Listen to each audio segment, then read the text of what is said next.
What's up, you guys? I'm Rachel DeMita, and welcome to the Courtside Club. Today, I have another longer episode for you guys, and we have so much to go over, so let's jump right in.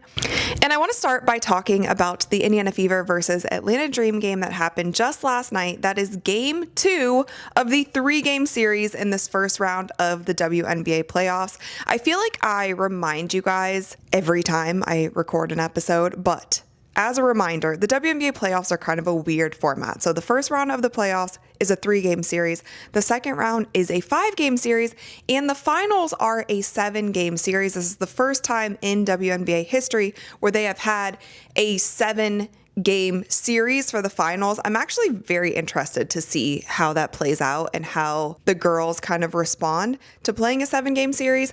But for this 3-game series, that format has also changed a little bit from last season, because last season they played a 2-1.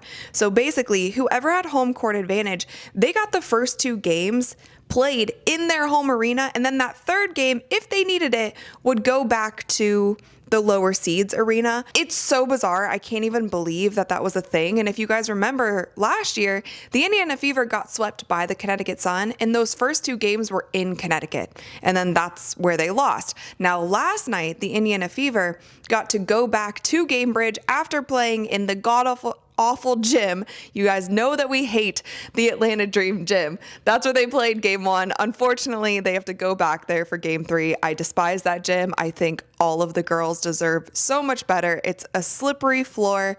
The gym is small. The lighting is dark. All bad things. Not looking forward to game 3. But anyway, this game for the Indiana Fever was a win or go home situation. I actually had a lot of faith in the Indiana Fever to pull this one off.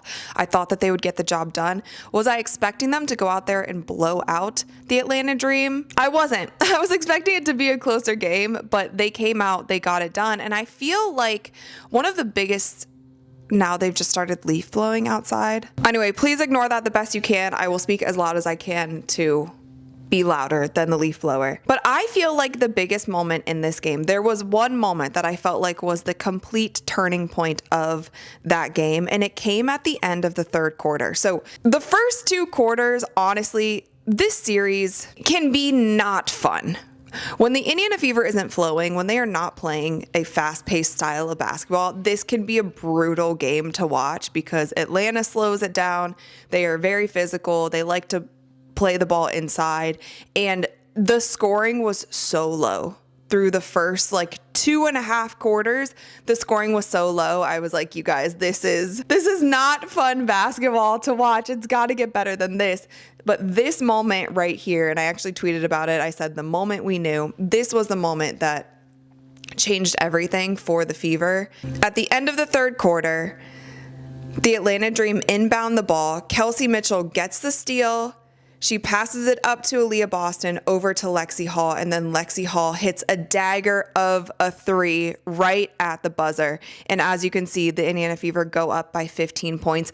That was the moment that I knew. And right before that, Aliyah Boston had a big move in the paint. The entire arena got involved in that moment. The whole bench was on their feet. They almost stormed the court. That's how much momentum they had in that moment. And I was like, there's no way that the Indiana Fever lets go of this momentum from this moment. They had 5 points in 18 seconds at the very end of the third. And I also feel like this was the needle that popped the balloon in the Atlanta Dream. After this, you could just see they got into the Atlanta Dream's head. It was like they couldn't recover from that. They almost gave up. It didn't ignite a fight in the Atlanta Dream. The Atlanta Dream hung their heads. They were arguing with the refs. They were making stupid mistakes. But this is something that the Fever need. They play well when they are moving the ball around. Everybody is getting touches on it. Everyone's getting involved. And I think also some of the biggest pieces to that win last night was Aliyah Boston. She got bullied in that first game against Bree Jones. Now, she came back with a vengeance. They were feeding her the ball, and she just was so aggressive and went after Bree Jones. And I think probably this is something that they had to have talked about in the locker room.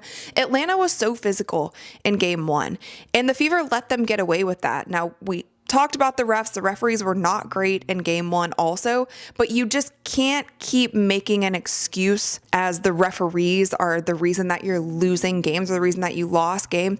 If Atlanta is playing with this kind of physicality, you have to match it.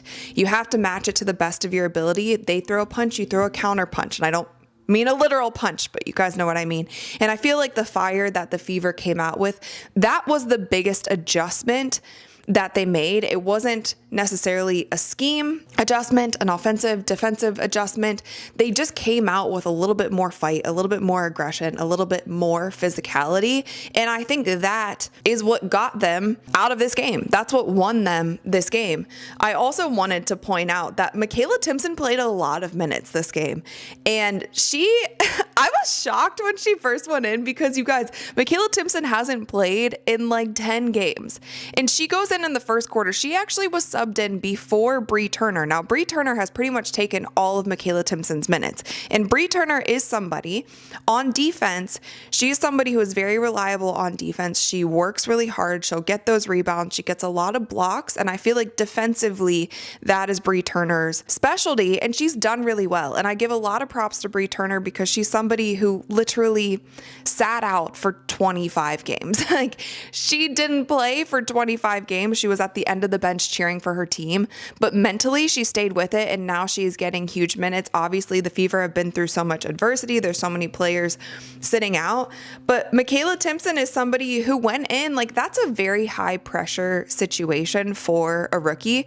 You have to remember, this is Mikayla Timpson's first playoffs ever, her first professional playoff series. And so I just want to give a shout out to her for coming in with so much composure, getting so many minutes. She was out there. Like, Atlanta is a hard team to guard in the paint when you have players like Naz Hillman, when you have players like Bree Jones and Brittany Griner, and those are the people that Mikayla Timpson is going up against. I want to show you this play here where she got an and one, and as you can see, she's going up against Naz Hillman. She does a little spin move, then an up and under, and gets the and one. And again, the bench goes crazy. Aerial Powers is going crazy. The arena, all the fans were involved. And this was just something where it's like they built momentum, they built momentum, they built momentum, and that is what won them the game. And so we'll have to see. I mean, I would assume with the lineup that they use, with the rotations that they use, it worked for game 2. I would assume that they would use those same exact rotations, lineup, schemes, both offensively and defensively for game 3. And I think this is a winnable series. I think it's a winnable series for the Fever. Like we've seen from the Fever all season long, anything can happen. And a lot of you guys will probably hate me for this. I do think that the Indiana Fever had the better whistle last night. I think that the refs were very gracious towards the Indiana Fever. There were certain calls that they called on the Dream that I thought were crazy.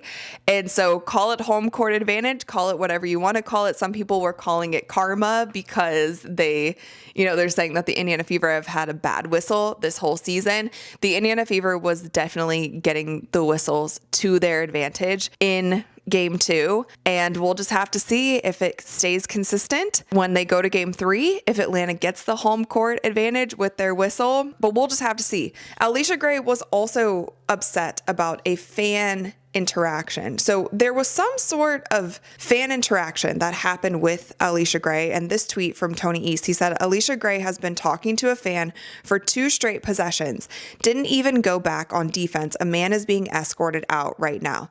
We are still waiting to see what exactly happened with this fan interaction. He was escorted out. There's some tweets that I'm seeing, and again, none of this is confirmed, so we don't know. We won't know until Allisha Gray, until some sort of representative just comes out and says what happened. But I am glad that that hasn't overshadowed the game, because if you look back to the very first game of this WNBA season when the Fever played the Sky, if you guys remember, that was a super heated game. And then there was this whole investigation that was launched after the game. And I felt like the investigation that was launched, where they found nothing, they ended up finding nothing, but it was like 2 weeks later until they announced that overshadowed the substance of the game, the high points of that game.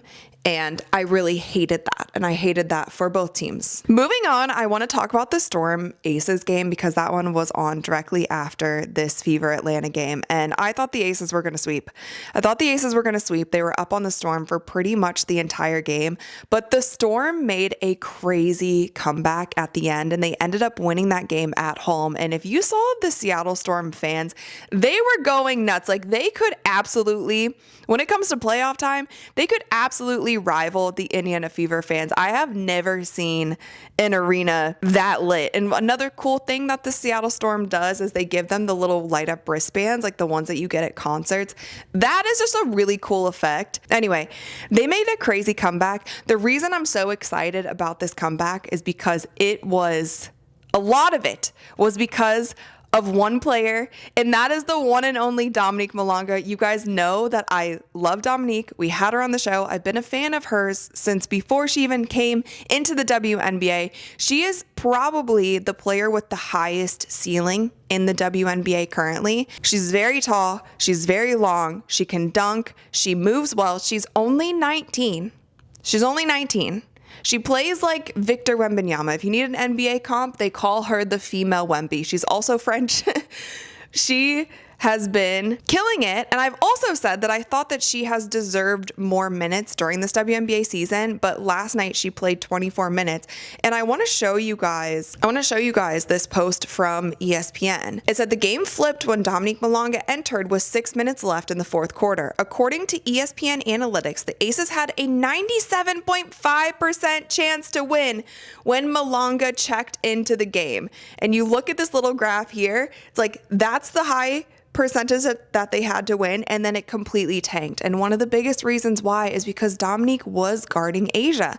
Now think about this. A'ja Wilson, who I believe should receive MVP this season. I think she has put the Aces on her back. She has been so insanely dominant. And as much as I love Fee's game, and I think that she had a better first half of the season, I think you just can't deny what A'ja has done with the Aces. It's crazy. It's scary crazy. She has been the most dominant player. If you think about her, the MVP, and then you think about the rookie Dominique Malonga, who has gotten limited minutes all season, guarding 19-year-old rookie, guarding the MVP. And that is the difference.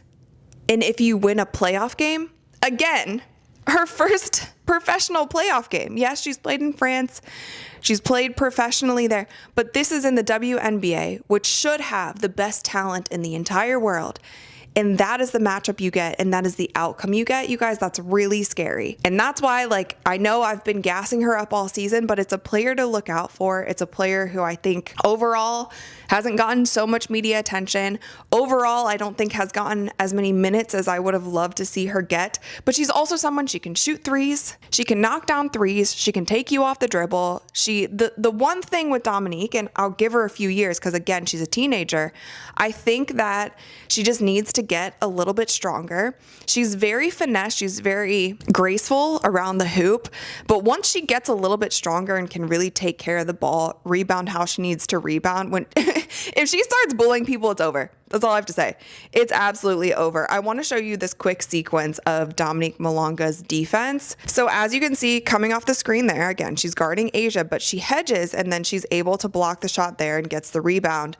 And then this play right here, she's guarding A'ja, and she makes the shot super, super difficult for her. Now, again, A'ja has one of the best whistles in the WNBA as well, so you cannot touch A'ja. You can't touch A'ja when she's going up. And see, she forces A'ja to kick the ball out.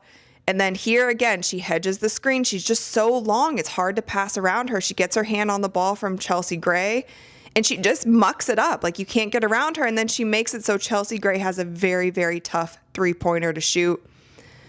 Here she is guarding A'ja at the three-point line. She gets under the screen and then she plays behind her and forces A'ja to take a tough shot. Lastly, you guys, I will also show you the play that won them the game, and it was a Dominique Malonga and one. So there's a rebound here. They push the ball. Again, Dominique Malonga running full court, and she gets the and one on the fast break. As you can see, the fans are going nuts. They are losing it.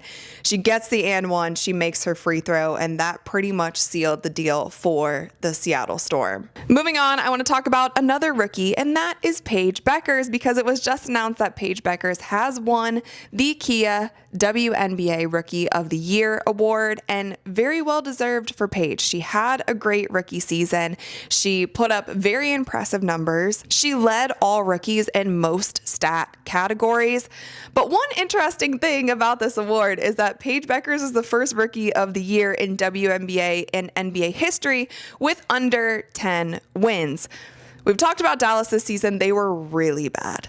They were truly embarrassingly bad this year, and that's also part of the reason that I didn't cover as many Dallas games. It was hard to watch. The team wasn't good. And when you are a number one pick in the WNBA, all of the number one picks, WNBA, NBA, I don't care, all go to bad teams. So it's not a new thing that the number one pick is going to a bad team. That's a very normal thing. What is abnormal is if a rookie, if a number one pick leads their team to be successful. And so even when we're talking about Rookie of the Year, unlike other awards, unlike an MVP award, there's not as much weight when it comes to how much they impact and elevate their team. Because if you're looking at that, I think that there's a closer race, or there's more merit that would go to a player like Sonia Citron, because you look at the Washington Mystics, they actually did a lot better than many were expecting, and the Washington Mystics almost made the playoffs. And I say this, you guys, because I actually host a show with the NBA called the Rising Stars Report, and basically for the entire season, we look at the rookie ladder. I talk to a lot of the experts who cover the rookies.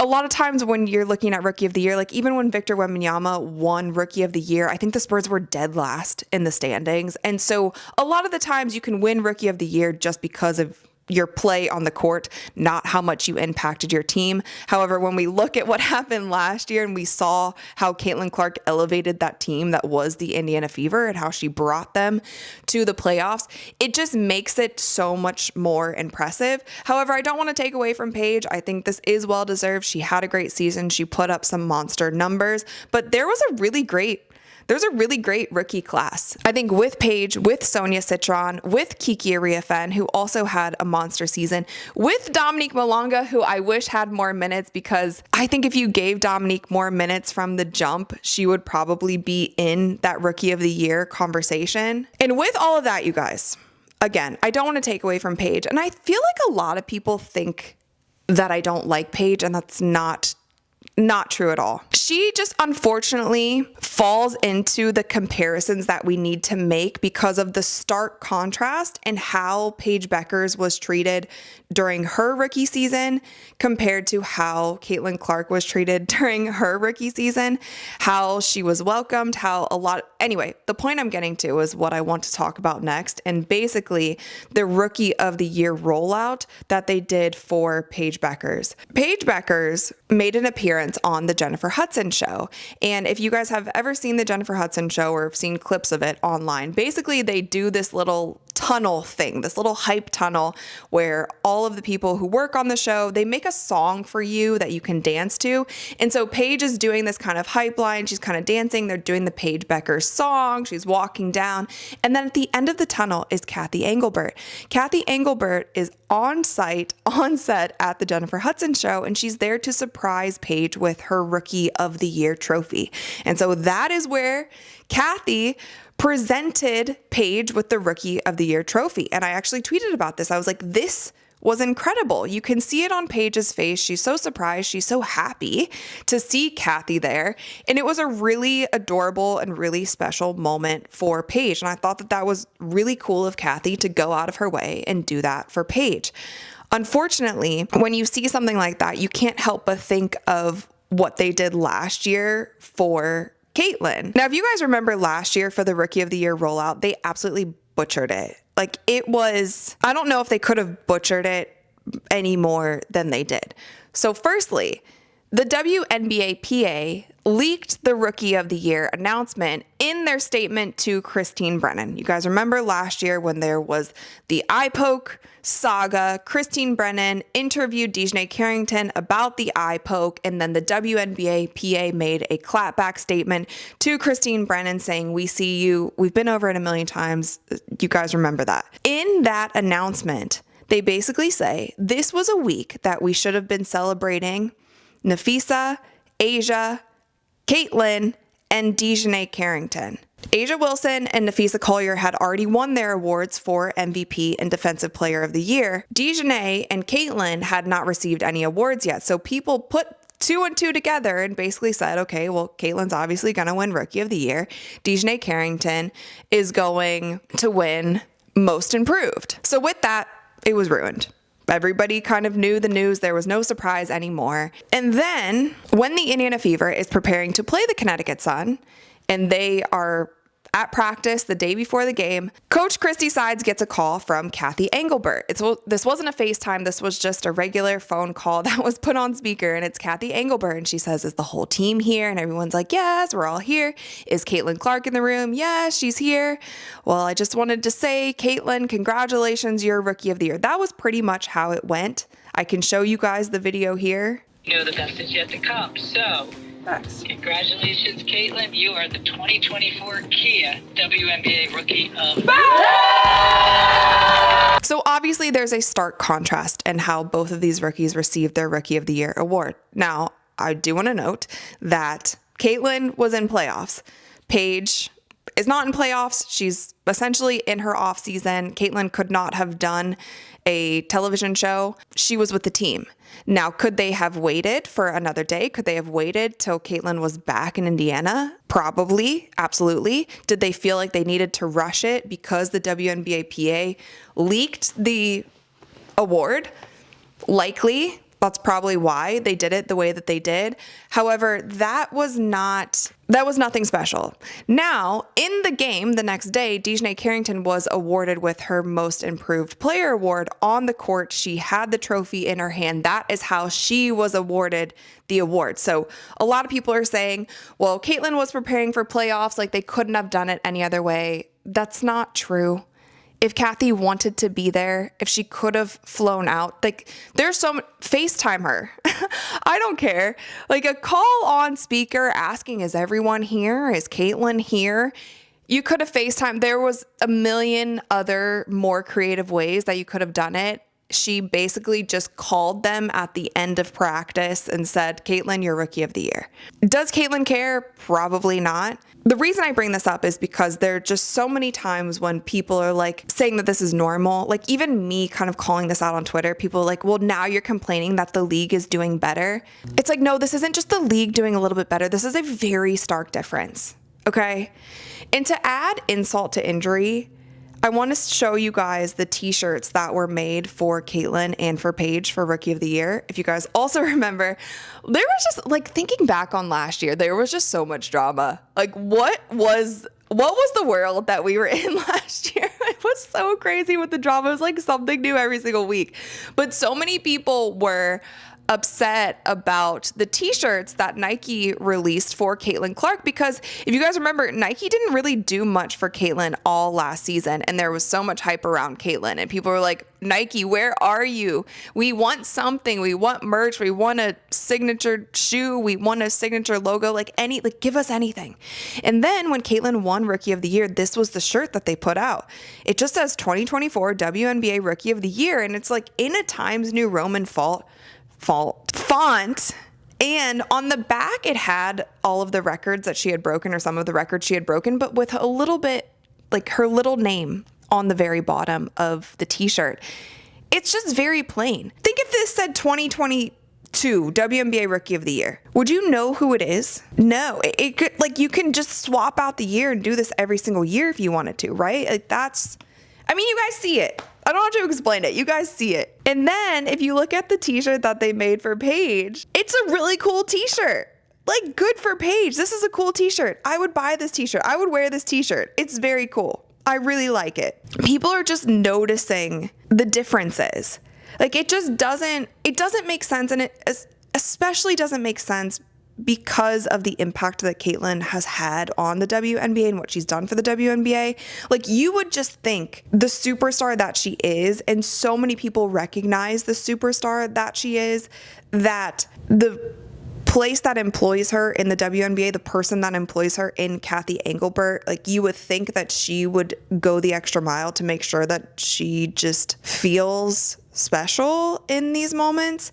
And then also with Nike, like, Nike has all the resources in the world. I love, like, Nike products are the best in the world when it comes to sports performance. I just don't think like, you just could have done better. Do you know what I mean? And it honestly just goes to the broader discussion of, like, us last year. There were so many people last year, like, if you were a Caitlin Clark fan, if you were calling out things like this, people were just calling you crazy. They were like, no, you're crazy, you're dramatic, you're whatever it is. It's like, no, we've kind of been gaslit for 2 seasons. When Caitlin came into the W, the expectations for Caitlyn were so high. She would have a triple-double, and instead of being like, wow, she had a triple-double, people would be pointing out her turnovers. Like, there was no bar. Caitlyn could have dropped 60, 20, and 10, and people would have been like, well, she had 9 turnovers, you know? If she had, I'm telling you, there was no bar that she could reach that would have been good enough. And that was for a rookie. There was Gino Auriemma coming out saying, like, she's not going to fit in. The reality is coming. And again, like, I didn't mind all of it, but it got excessive. Like, it would be different if it was just a couple people here and there. There was this whole thing saying, like, well, just wait till Caitlyn gets to the league. It's going to be different.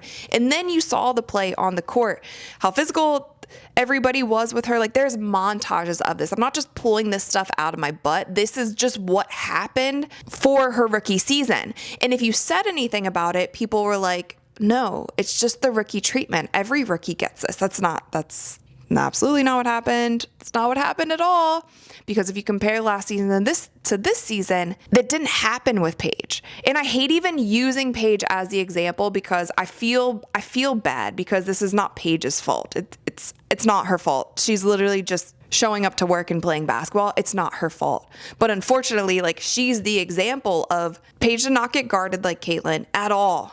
Like, Caitlyn got picked up 94 feet, double teamed, trapped, face guarded, chucked to the ground after the whistle was blown. Like, high levels of physicality. Paige didn't get that. Like, we don't have montages of that stuff happening to Paige. We don't have montages of that stuff happening to Sonia Citron. We don't have montages of that sort of treatment happening to Dominique Malonga, happening to Kiki Ariafen. Because it didn't happen. And so I think that's the thing that bothers me, is because so many people have been calling, like, me or anyone who kind of feels this way crazy for 2 years. And it's like, we weren't crazy. It wasn't normal the way she was treated. It's still not normal the way she was treated. And then on top of that, you go above and beyond to make sure a rookie who won Rookie of the Year feels special, as you should. Like, I love what they did for Paige. I think that's incredible that they had her on the Jennifer Hudson Show and did this whole rollout for her. I think it's incredible that they made this t-shirt. Like, it's so good. But don't act like there isn't special treatment, because there is. Now, for the reason that there's special treatment, who knows? I don't know. Everybody has why they think it is. I'm not going to speculate. We don't know the true reason, but there's clearly something. And it's also weird because the person that you're not giving special treatment is actually the person who deserves special treatment. Because you see what happens when this person who has brought in so many eyeballs, all of the things, is not playing in the W. Like, you see what happens with the hype. You see what happens with the numbers. And so I just don't get it. I guess that's it. I don't get it. Which my next topic kind of hints on this, because a lot of people will still make the argument that the WNBA was growing with or without Caitlyn, with or without her playing. Attendance numbers are through the roof, like record-breaking attendance, like we saw. Viewership numbers, that is the new report, and that's what I want to talk about right here. So it says WNBA regular season hits a 27-year viewership high. Nationally televised games averaged 969,000 viewers across ESPN, ABC, CBS, and ION networks. The 2025 WNBA campaign was the most watched regular season since 1998. Now, I want to point out a few things that stood out to me. According to Nielsen, WNBA games on ABC and ESPN averaged 1.3 million viewers for this season, which was up 6%. The Disney-owned networks aired 8 of the league's top 10 most watched games in 2025, with ABC's coverage of the clash between the Chicago Sky and the Indiana Fever on the 17th of May. 2.7 million viewers, that was at the top of the list. So that was opening night for the WNBA. That was the game that made the most noise. That was the game where Caitlin Clark fouled Angel Reese. It was a whole thing, investigation. You guys know the drill. Most watched of the season was the first game of the season. Okay, I'm just pointing that out. It says, meanwhile, CBS averaged 1.28 million viewers for its allocation of games, up 17% on last year's average of 1.1 million. So that's a big number, 17% on CBS. And I want you guys to remember that. And then ION Network netted an average of 627,000 viewers for its broadcast. That is down 6% from last year. So I also want you to notice that. So CBS up 17%, ABC and ESPN up 6%, and ION down 6%. Is that right? Okay, that's right. So I did a little bit of digging because I was like, that's really interesting. Firstly, if the viewership is truly up this much, like they're saying, then that's amazing. That's great. But like we have seen when it comes to the reporting of attendance, when it comes to all of these things, like sometimes we don't get the full story. What I also thought was interesting is like, I haven't seen ratings in so long. It was at the beginning of this season and last season, every week we are seeing ratings. We are seeing record-breaking numbers, record-breaking ratings. These are the numbers. These are the ratings. It would be everywhere. Like there was always some sort of report on it, and we just haven't seen that this year. And we haven't seen it specifically since like midway through the season, since Caitlin Clark hasn't been playing. It was also noted that viewership and attendance dropped 50% when Caitlin was out the first time. So that's why I'm kind of like, that's kind of crazy. If it's really up, that's amazing. But also like, Caitlin's been out. So I just wanted to do some digging and get to the bottom of it. And this is what I found, you guys. So if we look at the Indiana Fever games that were nationally televised in 2024, it was 36 of their 40 regular season games were on national television. I want to first look at ESPN. There were 6 games on ESPN. There were 2 on ABC. Now, if you guys know, like American television, the ABC games are always going to get the most viewership. So 6 on ESPN, 2 on ABC. If you look at the Fever games in 2025, there were 41 out of 44 games that were nationally televised, and there were 6 on ESPN, which is the same as last season, but there were 5 ABC games this season as opposed to the 2 last games. So that's 3 more games. And if you remember back what we said earlier, ESPN and ABC ratings are up 6%. There were 3 more ABC games this year, including the one between the Fever and Sky, 2.7 million. That was the very first game of the season. So I just wanted to note that. Now, if we look at CBS had the biggest spike with 17%. And with these numbers, it's actually very easy to make a comparison because 20 games on CBS in 2024, 20 WNBA games on CBS in 2025. In 2024, the Indiana Fever had 3 games on CBS.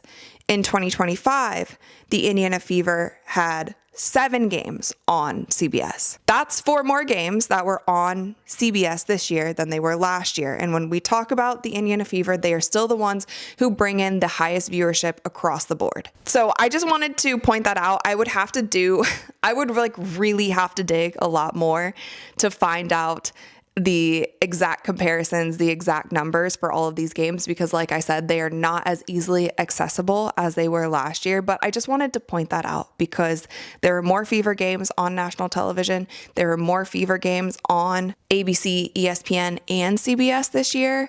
And so I would assume if they're the premier team, if they're the team that continually gets the highest viewership, again, with and without Caitlin, it would be because of the Fever that viewership has gone up, not because of the entire WNBA.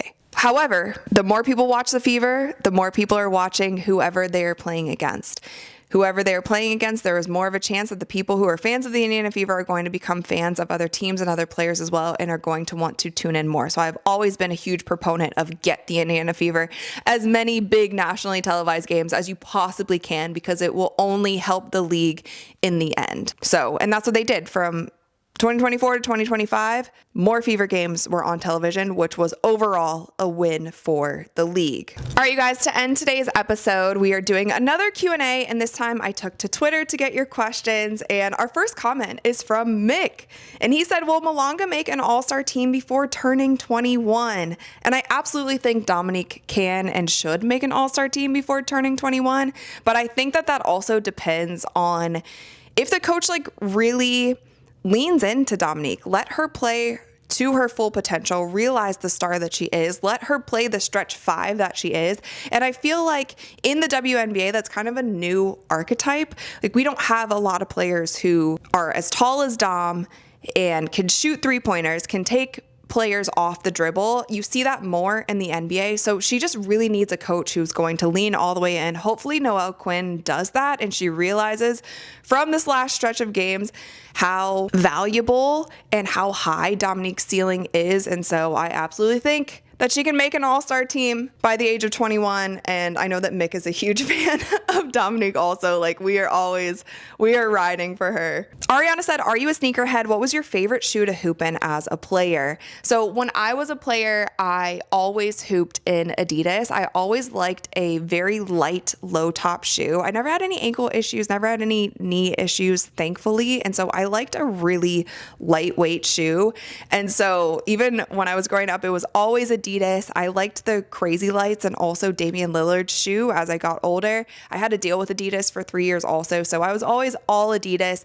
Now I've worn some more Nike shoes. I like Sabrina's shoe. I like the Kobe's. The Kobe 8s are actually my favorite. And if you look at the Kobe 8s, they're very minimal, like very low, very minimal. Quinn said, can Paige become the face of the league if Caitlin is proven to be injury prone? Her bag is deep and her ceiling is higher. Well, I'm definitely not going to wish Caitlin to be injury prone whatsoever. This is the first time that she's ever had injuries, and hopefully she just recovers from these. We put all of it in the past. The face of the league is decided by the fans, however.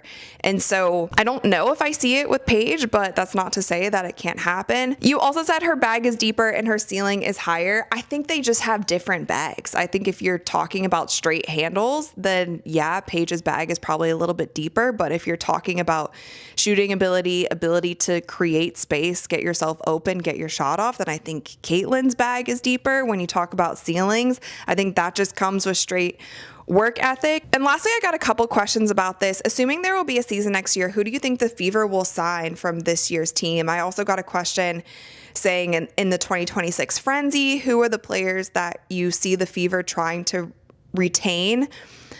How many can they retain? Like 6 or 7? I think if we're going to do 7, it would have to be obviously Kelsey, Caitlin, Aliyah, and Lexi. That's 4 that they have to keep. I think you keep that core together. Like, there's just a chemistry there, and those 4 you absolutely need to keep. You keep Sophie. You keep, I would love to say keep Mikayla Timpson because she has just so much of a ceiling ahead of her as well. Who else? Ariel Powers has been a great addition. Maybe that's who. This is hard. I would have to go back and look at the roster. But maybe those 7? I don't know. That's hard. You guys let me know in the comments below who you would want the Fever to keep during this off season. And with that, I've rambled long enough. I had more topics to cover, but we'll just have to hit those in our next episode. But obviously, you guys, if you enjoy these longer episodes, please give this video a thumbs up. Let me know in the comments below all of your thoughts. Hit that little subscribe button and that notification bell so you never miss one of our uploads. And with that, you guys, I will see you next time. Ooh, and